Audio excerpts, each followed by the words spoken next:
नमस्कार दोस्तों, मैं नीतू बंसल आपका अपने इस यूट्यूब चैनल पर बहुत बहुत स्वागत करती हूँ। अब तक हमने क्लास 6 का फर्स्ट चैप्टर जो है वो कंप्लीट कर लिया है। उसकी वीडियो मैं अपलोड कर चुकी हूँ। साथ ही फर्स्ट चैप्टर से रिलेटेड जितने भी शॉर्ट टाइप जो क्वेश्चन थे उनसे रिलेटेड भी मैंने वीडियो अपलोड कर चुकी हूँ। आपसे अनुरोध है कि आप उन वीडियो को भी ज़रूर देखें। हमारा जो आज हम जो लेसन पढ़ रहे हैं वो है सेकंड लेसन। नाम है इसका आखेटक खाद्य संग्रह से भोजन उत्पादन तक। आपके जो इस लेसन में जो बात की गई है, जो चर्चा की गई है, वो है कि आरंभिक मानव जो है उसके बारे में हमें जानकारी कहाँ से मिलती है, उसने खेती और पशुपालन की शुरुआत कैसे की, उसकी बसने की प्रक्रिया कैसी रही।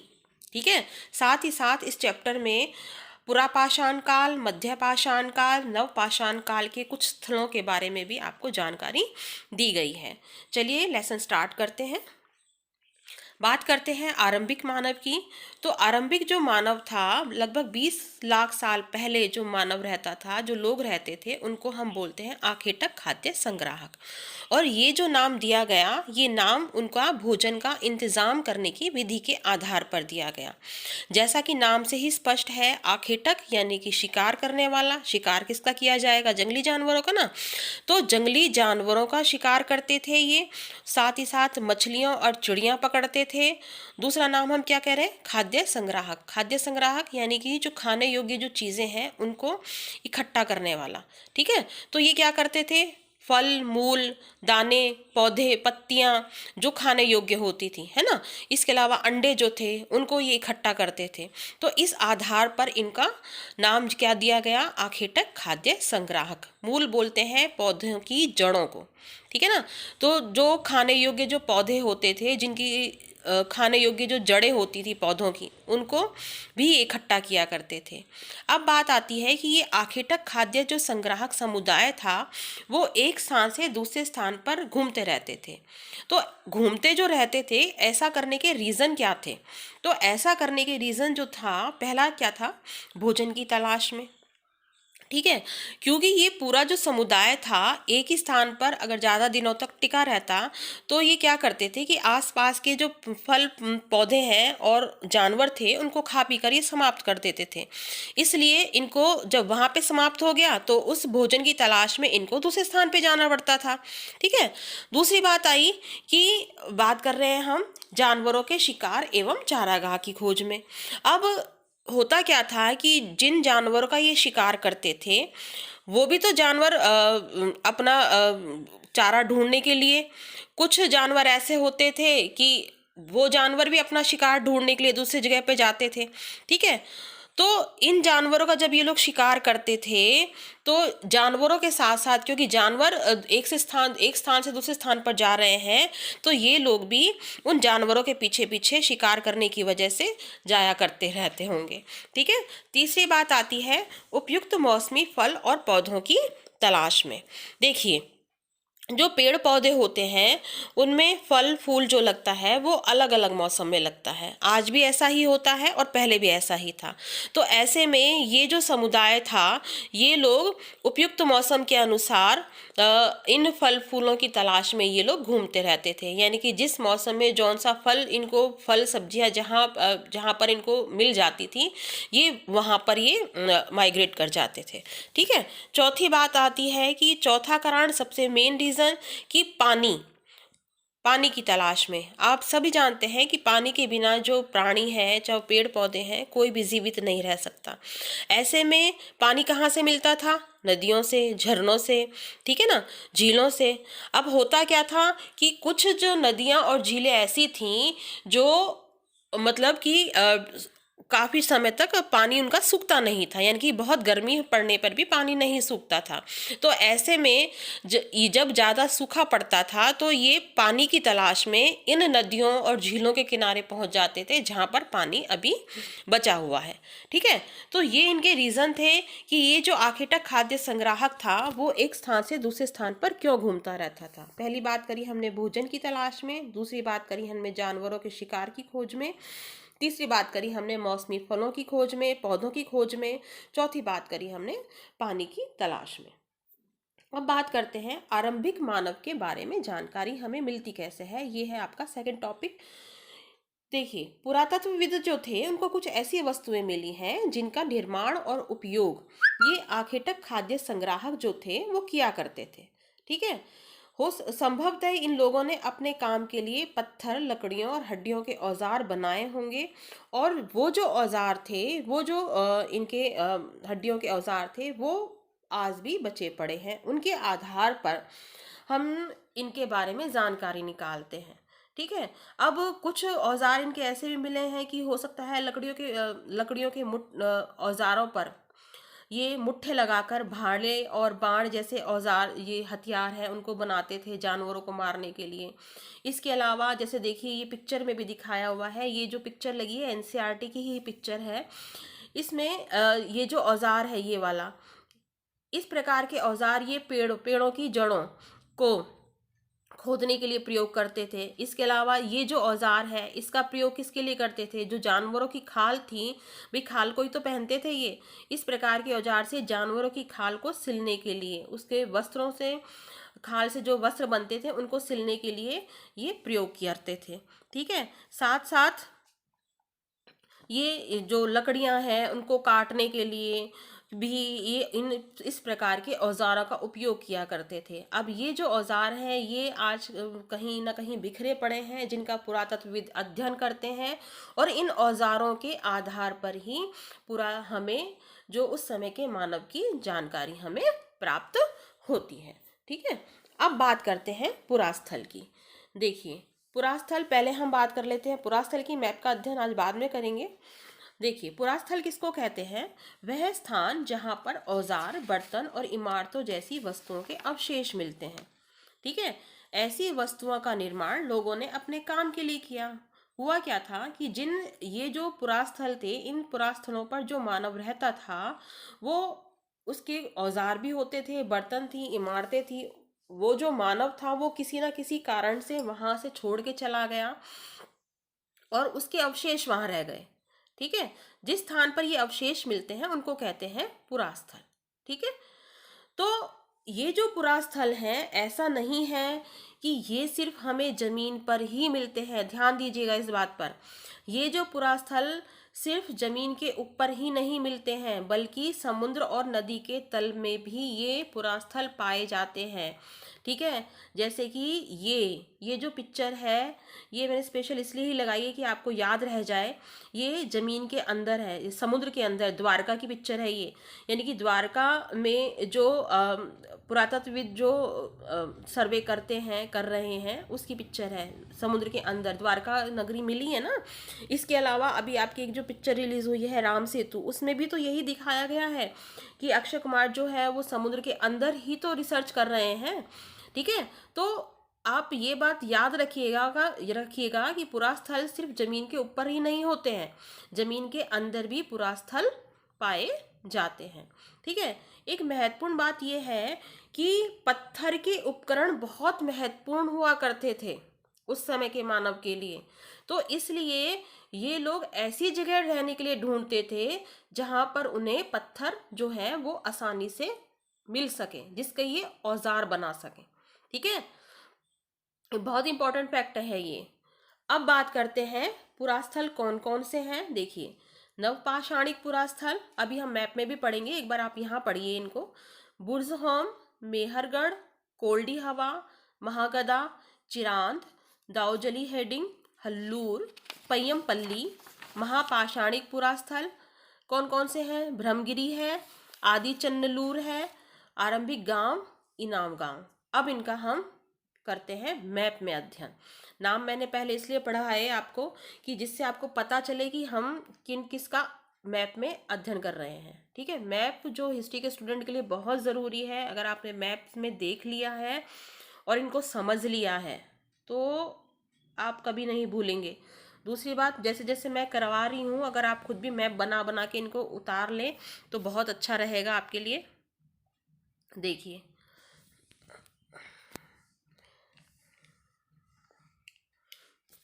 दिशाएं आपको बताई, ये है ईस्ट,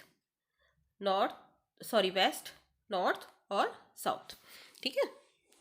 अब देखिए यहाँ पर कौन सा है, पहले हम स्टेप बाय स्टेप अध्ययन करेंगे। पहला है पुरापाषाणिक पुरास्थल। ये मैप जो है आपकी 7th क्लास की बुक का ही है, ठीक है ना, वही लिया है मैंने। पुरापाषाणिक जो पुरास्थल हैं ये कौन कौन से हैं देखिए आप। कुरनूल की गुफाएं, हुसंगी ये रहा, और तीसरा इसमें दिया हुआ है भीमबेटका। देखिए ये रहा कुरनूल की गुफाएं, ये रहा भीमबेटका, ठीक है। ये वाला कुरनूल की गुफाएं जो हैं ये आपकी आती हैं आंध्र प्रदेश में। हुसंगी जो है ये कर्नाटक में है, कई बार नाम भी पूछ लेता है। और आप अगर मैप में भी इनका जो दिशा है उसको भी आप याद रखिए कि साउथ में भी है, लेकिन साउथ में किस स्टेट में पड़ती हैं। कुरनूल की पड़ती हैं आंध्र प्रदेश में, हुसंगी जो है वो कर्नाटक में है, और भीमबेटका जो आती है आपकी एमपी में आती है, ठीक है। अब करते हैं नवपाषाणिक पुरास्थल। देखिए ये जो वर्ग वाले जो है ना, ये नवपाषाणिक पुरास्थल है। नीचे साउथ से ही स्टार्ट करते हैं। पहला आता है आपका पय्यमपल्ली, है ना। पय्यमपल्ली ये आता है आपका तमिलनाडु में। हल्लूर, हल्लूर आता है आपका, कहाँ पे आता है, कर्नाटक में, ठीक है। इसके बाद इधर ईस्ट में आ जाइए। ये रहा सॉरी, ये जो है दार्जिली हेडिंग, ये आता है आपका असम में। कई बार आपके, मैं इसलिए आपको इसलिए बता रही हूँ, नाम भी इसलिए बता रही हूँ कि कई बार आपका मिलान आ जाता है, जगह का नाम तो आता ही है। और ये याद रखिए अभी हम क्षेत्र कौन कौन से पढ़ रहे हैं, नवपाषाणिक क्षेत्र पढ़ रहे हैं, है ना, नवपाषाणिक पुरास्थल पढ़ रहे हैं, और इनके कौन से स्टेट में है ये भी याद रखिएगा। दार्जिली हेडिंग असम में है। चिरांद ये भी नवपाषाण काल का है, ये बिहार में है। कोल्डी हवा अभी मैंने आपको पिछली ही क्लास में बताया था, यहाँ से क्या मिला है, चावल के अवशेष मिले हैं, है ना, सबसे प्राचीन। फिर महागधा, ये दोनों आते हैं यूपी में, ठीक है। इसके अलावा बुर्जहोम ये रहा, ये आपका कश्मीर में है। इसके अलावा ये है मेहरगढ़। मेहरगढ़ किस लिए फेमस है, यहाँ से गेहूं और जौ के साक्ष्य मिलते हैं, ठीक है ना। तो ये आता है आपका नॉर्थ ईस्ट में, सॉरी नॉर्थ उत्तर पश्चिम में, नॉर्थ वेस्ट में। और कहाँ पर है आज ये बलूचिस्तान, पाकिस्तान के बलूचिस्तान क्षेत्र में है, ठीक है। अब बात कर रहे हैं हम महापाषाणिक पुरास्थल। महापाषाणिक पुरास्थल कौन से हैं देखिए। आदिचन्नलूर, ये कहाँ पर है, आदिचन्नलूर ये केरल में आता है आपका, ठीक है। ब्रह्मगिरी ये कहाँ पर है, ये कर्नाटक में है, ठीक है। अब है आरंभिक गांव। आरंभिक गांव देखिए ये है इनाम गांव। इनाम गांव कहाँ पर है, ये महाराष्ट्र में आता है आपका। और ये जो है ताम्रपाषाणिक जो बस्तियां हैं उनमें से ये एक है, ठीक है। आरंभिक नगर तो आपको पता ही है, आधुनिक नगर तो आपको पता ही है, मुंबई है और कोलकाता है, ठीक है। अब बात करते हैं, ये हमने पढ़ लिया। अगर आप मैप से इनको पढ़ेंगे तो आप इन नामों को कभी नहीं भूलेंगे, क्योंकि जब आपसे क्वेश्चन में पूछा जाता है तो कई बार आप पे से ये भी पूछ लिया, 4 ऑप्शन दे दिए और उसमें से एक ऑप्शन जो है वो असंगत होगा, तो आपको उसमें से उसको ढूंढना पड़ेगा। अगर आपने मैप में ये नाम अगर अच्छे से कर रखे हैं, इन स्थानों का आपको पता है मैप में, तो आप नहीं भूलेंगे कभी भी। अब है रहने की जगह निर्धारित करना। रहने की जगह किस प्रकार से निर्धारित करते थे, ये देखो। वे पुरास्थल जहां आखिर तक खाद्य संग्राहक होने के प्रमाण मिले हैं। ये जो पुरास्थल हैं ये अभी हमने पढ़े थे, कौन कौन से हैं। भीमबेटका, भीमबेटका ये रहा देखिए, भीमबेटका। हुसंगी, हुसंगी ये रहा। और कुरनूल की गुफाएं, ये जो पुरास्थल है यहाँ से आखिर तक खाद्य संग्राहक होने के हमें प्रमाण मिलते हैं। अब बात करते हैं हम भीमबेटका की। भीमबेटका जो है वो आधुनिक मध्य प्रदेश में स्थित है, और इस पुरास्थल पर गुफाएं व कंदराएं मिली हैं। ये जो है भीमबेटका की गुफाएं और कंदरा इस तरह की है, और इस प्रकार की यहाँ पे शैल चित्र जो हैं वो मिले हुए हैं। और ये जो पिक्चर है ये आपकी बुक से ही ली है मैंने। और इन गुफाओं का प्रयोग ये बारिश, धूप और हवा से अपने आप को बचाने के लिए करते थे। और साथ ही साथ याद रखने लायक चीज़ है कि ये जो भीमबेटका गुफाएं हैं ये एमपी में तो हैं, लेकिन नर्मदा घाटी के पास हैं। इन गुफाओं से हमें शैल चित्र प्राप्त होते हैं। देखिए इस प्रकार के ये रे शैल चित्र, यानी कि उस समय इस जो समुदाय ने जिस समय जो मानव यहाँ पर इन गुफाओं में रहता था, उसने जंगली जानवरों का बड़ी कुशलता से सजीव चित्रण किया है, जिनसे हमें शिकार का भी समझ में आता है कि ये लोग शिकार करते होंगे। देखिए ये सारे शैल चित्र जो हैं ये भीमबेटका के ही हैं, किस प्रकार से मिले हैं और जो आज तक बचे हुए हैं। ठीक है, अब बात करते हैं कुरनूल की गुफा। कुरनूल की गुफा, यहाँ से सबसे राख के अवशेष मिले हैं। ये बहुत इंपॉर्टेंट फैक्ट है, कई बार क्वेश्चन पेपर में आता भी है कि राख के अवशेष कहाँ से प्राप्त हुए हैं। कुरनूल की गुफाओं से। अगर हमें कहीं राख के अवशेष मिले हैं तो इसका मतलब क्या है कि आरंभिक जो लोग थे वो आग जलाना सीख गए थे, और आग का इस्तेमाल वो प्रकाश के लिए, मांस भूनने के लिए और खतरनाक जानवरों को दूर भगाने के लिए करते होंगे। यानी कि इन कुरनूल की गुफाओं में जो मानव था उसने आग जलाई होगी, चाहे वो मांस भूनने के लिए, चाहे वो प्रकाश के लिए। हमें इस गुफा से राख के अवशेष जो हैं वो प्राप्त होते हैं। ठीक है, भूलना नहीं है। अब है आरंभिक काल को पुरातत्वविद जो है पुरापाषाण काल कहते हैं, और इसका जो है नाम कैसे पड़ा है देखिए, दो शब्द, पुरा मतलब प्राचीन, पाषाण यानी पत्थर, यानी कि ये नाम पुरास्थलों से प्राप्त पत्थरों के औजार के महत्व को बताता है। मानव इतिहास की लगभग 99% कहानी जो है वो इस काल के दौरान घटित हुई है। बहुत इंपॉर्टेंट चीज़ें हैं इसमें कि यह नाम पुरास्थलों से प्राप्त किस लिए पड़ा है, पुरास्थलों का नाम पत्थर के औजारों के महत्व के आधार पर। ठीक है, और मानव इतिहास की लगभग 99% कहानी किस काल में घटित हुई है, पुरापाषाण काल में। ये क्वेश्चन आ चुके हैं ये। ठीक है, नामकरण किसके आधार पर हो रहा है, पत्थरों के औजारों के आधार पर, आधार पर, और 99% मानव की कहानी जो है, मानव का इतिहास, वो इसी काल में घटित हुआ है। ठीक है, अब है पुरापाषाण काल का जो समय माना है, टाइम पीरियड मानते हैं, वो है एनसीईआरटी की बुक के अकॉर्डिंग 20 लाख साल पहले से 12,000 साल पहले तक। और इसको पुरातत्वविदों ने पुरापाषाण काल को 3 भागों में बांटा है, आरंभिक, मध्य और उत्तर। ठीक है, अब बात करते हैं मध्यपाषाण काल। मध्यपाषाण काल को मैसोलिथ एज भी कहते हैं, और इसका टाइम पीरियड माना है पुरातत्वविदों ने 12,000 साल पहले से 10,000 साल पहले तक।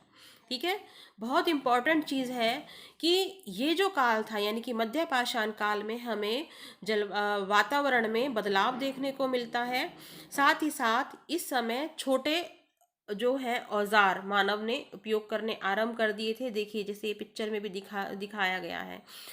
इस समय लघु पाषाण, क्योंकि छोटे हैं तो इनको लघु बोल सकते हैं ना, तो लघु पाषाण जो है वो औजार मिलते हैं जिनको हम माइक्रोलिथ भी कहते हैं। कई बार क्वेश्चन आता है कि माइक्रोलिथ जो औजार थे वो किस काल में प्रयोग होते थे, तो मध्य पाषाण काल में। ठीक है, इसके अलावा ये जो औजार थे इनमें हड्डियों और लकड़ियों के मुट्ठे लगे हंसियां और आरी जैसे औजारों की भी हमें प्राप्ति होती है। साथ ही एक चीज़ और ध्यान देने में लायक बात है कि मध्य पाषाण काल में अभी तक पुरापाषाण युग के जो औजार थे वो खत्म नहीं हुए थे, वो अभी भी इस दौरान बनाए जा रहे थे। ठीक है, अब बात करते हैं नवपाषाण युग की। नवपाषाण युग जो हम मानते हैं वो मानते हैं 10,000 साल पहले तक का। ठीक है, इस युग की क्या विशेषता है, इस युग की विशेषता है कि इस समय तक आते आते मानव ने जो औजार थे उनमें अब तकनीकी देखो विकास कर रहा है मानव। ठीक है, अब तक जो औजार थे वो पैनी धार के नहीं थे, लेकिन नवपाषाण युग तक आते आते इसके जो औजार थे वो उनमें धार पैनी होने लगी, औजारों में पॉलिश करने लगे, यानी कि पैनी धार वाले और पॉलिशदार वाले, जो पॉलिशदार औजार हैं वो हमें प्राप्त होते हैं। साथ ही साथ मानव जो था उसने ओखली व मूसल का प्रयोग आरंभ कर दिया था। ओखली और मूसल का प्रयोग किस में होता था, अनाज और वनस्पतियों को कूटने या पीसने में। ठीक है, इसके अलावा इस समय भी अभी तक प्रस्तर युग के जो औजार थे उनका भी निर्माण होता था, यानी कि ऐसा नहीं है कि जो पुरापाषाण काल के जो औजार थे वो बनने बंद हो गए, सिर्फ हमें बहुत सारे जो औजार मिले हैं वो पैनी धार के ही मिलेंगे, ऐसा नहीं है, है ना। और इसके अलावा हड्डियों से निर्मित जो औजार हैं वो भी इस समय बनाए जाते थे। ठीक है, इस समय जो है, क्योंकि मानव देखो विकास कर रहा है, तो जो मिट्टी के जो हमें बर्तन मिल रहे हैं वो अलंकृत मिट्टी के बर्तन मिल रहे हैं। यानी कि देखिए ये रहे नवपाषाण काल के औजार के जो ये बर्तन हैं, इनमें डिजाइनिंग मिल रही है, उसको सजाना चालू कर दिया है मानव ने।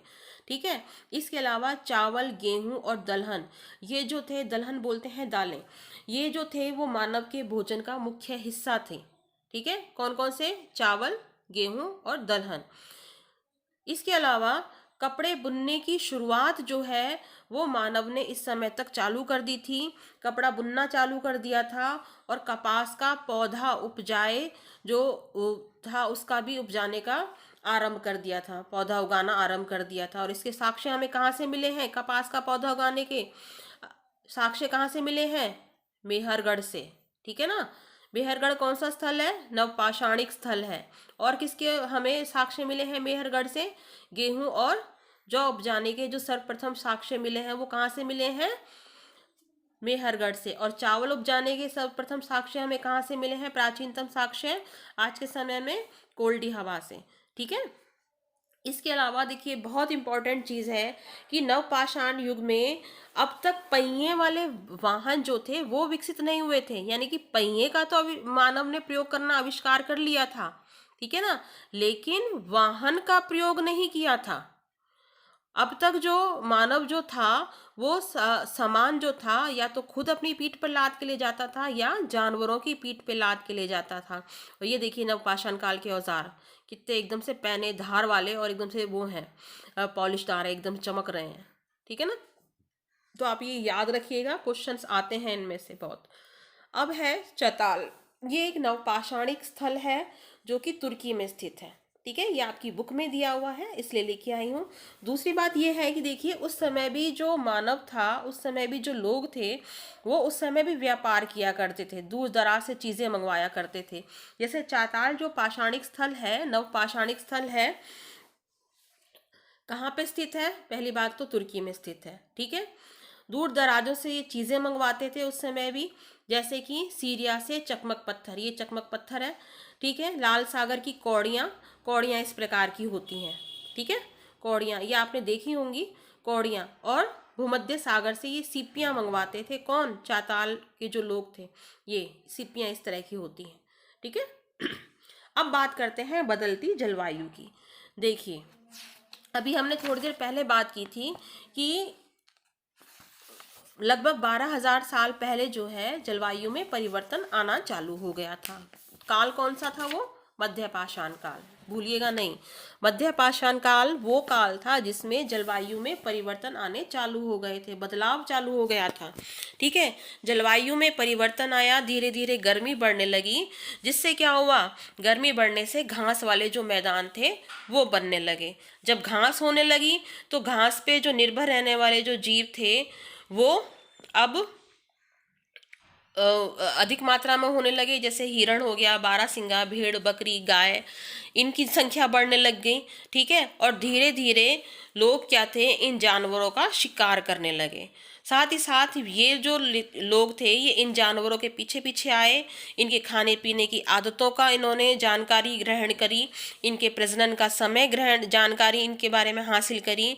और हो सकता है कि इन जानवरों को इन्होंने पकड़कर अपनी ज़रूरत के अनुसार उनको पालने की बातें सोचने लगे हों लोग। ठीक है, साथ ही साथ क्योंकि देखिए जलवायु में अब गर्माहट आ गई है तो मछली जो थी, मछली मिलने लग गई। तो इस समय जो मछली थी वो इस समय इनके भोजन का महत्वपूर्ण जो स्रोत के रूप में बन गई है। ठीक है, अब बात करते हैं खेती और पशुपालन की शुरुआत कैसे हुई है। देखिए ये जो उपमहाद्वीप था, अब इसमें क्या हुआ कि भिन्न भिन्न इलाकों में गेहूं और धान जैसे जो अनाज थे वो प्राकृतिक रूप से उगने लगे, प्राकृतिक यानी कि नेचुरली उगने लगे थे, है ना। अब लोगों ने क्या करा, ये जो गेहूं और धान जैसे जो प्राकृतिक रूप से अनाज जो मिल रहे हैं, है ना, इनको लोगों ने बटोरना यानी कि उनका संग्रह करना आरंभ कर दिया। साथ ही साथ उन्होंने संग्रह तो इनका किया ही, साथ ही साथ वो सीखने लगे कि ये अनाज उगते कहाँ पर हैं और कब पक कर तैयार होते हैं। साथ ही साथ इन लोगों ने इन अनाजों को यानी गेहूं और धान को खुद पैदा करना सीखा, खुद उपजाना सीखा। इस तरह से धीरे धीरे ये लोग कृषक बने, इन्होंने खेती करनी चालू करी होगी। और साथ ही साथ फिर क्या हुआ, जब इन लोगों ने खेती करनी चालू करी तो घरों के आसपास इन्होंने अपने चारा रखा और उस चारे से इन्होंने जानवरों को आकर्षित किया। जानवर जब उस चारे को खाने आते थे वो आकर्षित हुए और इससे उन जानवरों को इन्होंने पालतू बनाया होगा। साथ ही जिन जानवरों को इन्होंने पालतू बनाया उन जानवरों की इन्होंने जंगली जानवरों से रक्षा करने के लिए धीरे धीरे ये लोग जानवरों से रक्षा करते होंगे। धीरे धीरे ये लोग इस प्रकार से ये पशुपालक बन गए। साथ ही बहुत ही इम्पोर्टेंट फैक्ट है कि सबसे पहले इन्होंने जिस जानवर को पालतू बनाया वो था कुत्ते का जंगली पूर्वज। ठीक है, कुत्ते के बाद इन्होंने धीरे धीरे बकरी, गाय, सूअर जैसे जानवरों को अपने घर के नज़दीक इन लोगों ने पालना चालू कर दिया, क्योंकि ये लोग जो जानवर थे ये झुंड में रहते थे। तो ऐसे में झुंड में रहते थे, ज़्यादातर घास खाते थे। ठीक है, तो धीरे धीरे इनकी रक्षा करते करते ये खुद भी ये पशुपालक, ये जो मानव था वो बन गया। ठीक है, अब बात करते हैं कि बसने की प्रक्रिया कैसी रही। थोड़ी वीडियो लंबी हो रही है बट ये पढ़ाना बहुत ज़रूरी था, इसलिए मैं इसको लेके आई हूँ। बसने की प्रक्रिया कैसी रही। बसने की प्रक्रिया देखिए, अब हुआ क्या कि लोगों ने जो पौधे उगाए और उगाने और जानवरों की देखभाल करने की जो प्रक्रिया है उसको कहा जाता है बसने की प्रक्रिया। लोगों के द्वारा पौधे उगाने और जानवरों की देखभाल करने की जो प्रक्रिया है उसको बसने की प्रक्रिया कहा जाता है।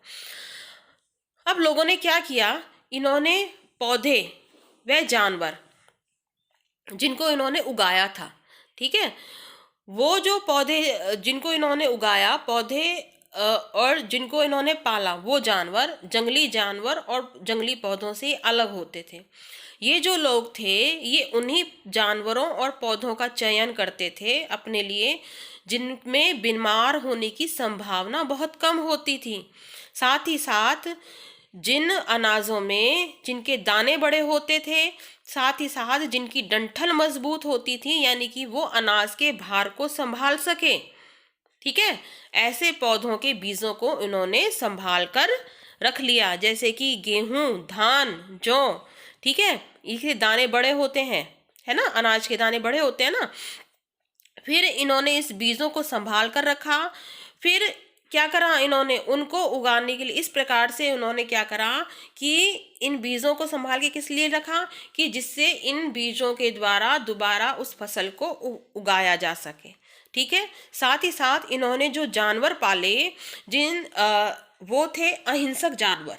ठीक है, उन जानवरों के बारे में, उनके प्रजनन, ऐसे जानवरों को चुना जो अहिंसक थे और उनके प्रजनन के बारे में इन्होंने जानकारी ली।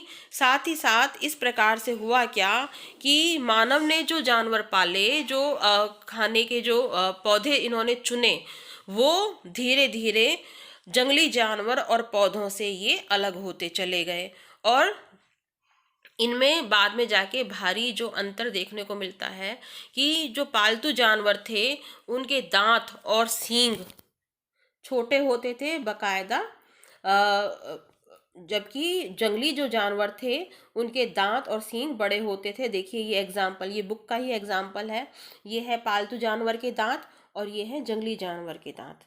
ठीक है, तो इस प्रकार से 12,000 साल पहले जो भोजन उगाने की, जो भोजन की जो प्रक्रिया चली, वो ही भोजन के जो हम भोजन करते हैं, आज जो हम भोजन करते हैं, जो 12,000 साल पहले जो बसने की प्रक्रिया थी उसका ही परिणाम आज है कि आज हमें जो हम भोजन की आज इस प्रक्रिया तक पहुँचे हैं। ठीक है, देखिए अब ये है, देखिए अभी हमने बात करी थी ना कि बड़े दाने वाले अनाज इन्होंने उगाने चालू किए। देखिए पहला अनाज कौन सा था, गेहूं और जौ। गेहूं और जौ। सबसे पहला जानवर कौन सा था, कुत्ता। फिर इसके बाद इन्होंने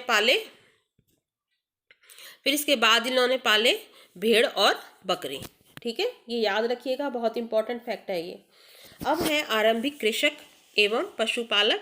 देखिए, आरंभिक कृषक एवं पशुपालक जो हैं वो पूरे उपमहाद्वीप में पाए गए हैं। इसमें सबसे जो महत्वपूर्ण क्षेत्र आता है वो आता है पश्चिमोत्तर क्षेत्र, यानी कि देखिए ये रहा, है ना, पश्चिमोत्तर क्षेत्र, आधुनिक कश्मीर, दक्षिणी भारत ये रहा, और पूर्वी भारत। ठीक है। वैज्ञानिक खुदाई में जो पौधे मिले और पशुओं की हड्डियों के जो नमूने के जांच के आधार पर इन कृषकों और पशुपालकों की जो बस्तियां हैं उनका स्थान बाकायदा निर्दिष्ट किया गया है। सबसे रोचक बात यह है कि इन स्थानों से हमें कई स्थान ऐसे हैं जहां से जले हुए अनाज के दानों के अवशेष मिले हैं। अब हो सकता है ये जो अनाज के दाने या तो गलती से या जानबूझकर ये जलाए गए होंगे। ठीक है। आरंभिक कृषक और पशुपालक समाज वही नवपाषाणिक काल के स्थल हैं। मेहरगढ़ ये रहा, बुर्जहोम ये रहा, कोल्डी हवा, महागढ़ा, चिरांद, हल्लूर, पय्यमपल्ली ये रहा, और दार्जिलिंग हेडिंग। ठीक है। ये जो स्थान है ये वो स्थान है जहाँ पर आरंभिक कृषक और पशुपालक के हमें साक्ष्य मिलते हैं। अब बात करते हैं स्थायी जीवन की ओर, थोड़ा सा ही रह रहा है बस। स्थायी जीवन की ओर देखिए, कुछ पुरास्थलों पे हमें झोंपड़ियों और घरों के निशान मिलते हैं। ठीक है। लेकिन वर्तमान कश्मीर में मेन अलग बात क्या है कि कश्मीर में गड्ढे के नीचे लोग घर बनाकर रहते थे, जिनको क्या कहते थे, गर्तावास। अगर क्वेश्चन ये आता है कि गर्तावास कहाँ मिले हैं, तो कश्मीर में मिले हैं। ठीक है। इन गर्तावासों में ये इसका प्रतीकात्मक पिक्चर है कि गर्तावास इस प्रकार से जमीन के अंदर ये लोग घर बना लेते थे, झोंपड़ियाँ बना लेते थे, उस तरह से रहते थे। ठीक है। इस गर्तावास में नीचे जाने के लिए बाकायदा सीढ़ियाँ होती थी। पुरातत्वविदों को अंदर और बाहर दोनों ही जगह आग जलाने की जो साक्ष्य हैं वो प्राप्त हुए हैं। ऐसा लगता है कि मौसम के अकॉर्डिंग ये लोग घर के अंदर या बाहर ये खाना बनाते होंगे। ठीक है। अब बात करते हैं मेहरगढ़ की। मेहरगढ़ बहुत इंपॉर्टेंट जगह साइट है। देखिए, मेहरगढ़ कहाँ पर स्थित है, आज के बलूचिस्तान में है। बलूचिस्तान कहाँ है, पंजाब पाकिस्तान में पड़ता है। ठीक है। तो ये जो देखिए जगह कहाँ है, ये बहुत इंपॉर्टेंट जगह है। कहाँ पर, ईरान जाने वाले रास्ते बोलन दर्रे। ठीक है। कहाँ पर है, बोलन दर्रे में स्थित के पास एक हरा भरा समतल मैदान है। सर्वप्रथम गेहूं और जौ उपजाने के साक्ष्य मिलते हैं। साथ ही साथ भेड़ और बकरी इन लोगों ने पालना सीख लिया था। इसके अलावा हिरण, सूअर, जंगली जानवर व भेड़ बकरी की हड्डियों की हमें यहाँ से प्राप्ति होती है, और इसी के आधार पर हम कह रहे हैं कि इन लोगों ने के पास ये जानवर थे, इनको जानवर को पालना सीख लिया था। इसके अलावा बहुत महत्वपूर्ण चीज़ कि इनके जो घर थे, जो हमें घरों के अवशेष मिलते हैं, वो चौकोर थे और आयताकार थे। ये जो चित्र है ये आपकी बुक का ही है, एनसीईआरटी की बुक का ही है। चौकोर व आयताकार घरों के अवशेष हमें प्राप्त होते हैं। साथ ही साथ हर घर में 4 से ज़्यादा कमरे थे, और कुछ हो सकता है उसमें भंडार गृह का भंडारण के काम आते हों, कि जैसे अनाज हो गया तो उसको बकायदा उसको स्टोर कर लिया। ठीक है। अब बात करते हैं मेहरगढ़ से प्राप्त कब्र। देखिए, मेहरगढ़ से कई कब्रें मिली हैं, जिनमें मृतकों के साथ कुछ सामान भी रखा जाता था। संभवतः हो सकता है, हम ये मानते हैं कि लोगों की जो आस्था थी वो ये थी कि मृत्यु के बाद भी जीवन होता है। ये बुक से ही पिक्चर ली हुई है मैंने। यहाँ से एक कब्र प्राप्त हुई है जिसमें मृतक के साथ एक बकरी को भी दफनाया गया है। ये रही बेचारी बकरी, इसको भी दफना दिया जिंदा, है ना। क्यों दफनाया, कि जिससे ये जो व्यक्ति जो मर गया, इसको परलोक में खाने के लिए ये कुछ तो चाहिए, तो वो ये बकरी को खाएगा। ठीक है। तो हमें बहुत इंपॉर्टेंट चीज़ है ये कि किस स्थान से मृतक के साथ बकरी को दफनाने के जो साक्ष्य मिलते हैं वो हैं मेहरगढ़। ठीक है। तो इस प्रकार से आज का ये जो आपका चैप्टर है ये ख़त्म होता है। उम्मीद करती हूँ थोड़ा बड़ा था आपको, लेकिन समझ में आया होगा। अगर आपको ये समझ में आया है तो आप प्लीज़ वीडियो को लाइक और शेयर ज़रूर कीजिए। अगर आप कोई सुझाव देना चाहते हैं तो आप मुझे कमेंट में दे सकते हैं। धन्यवाद।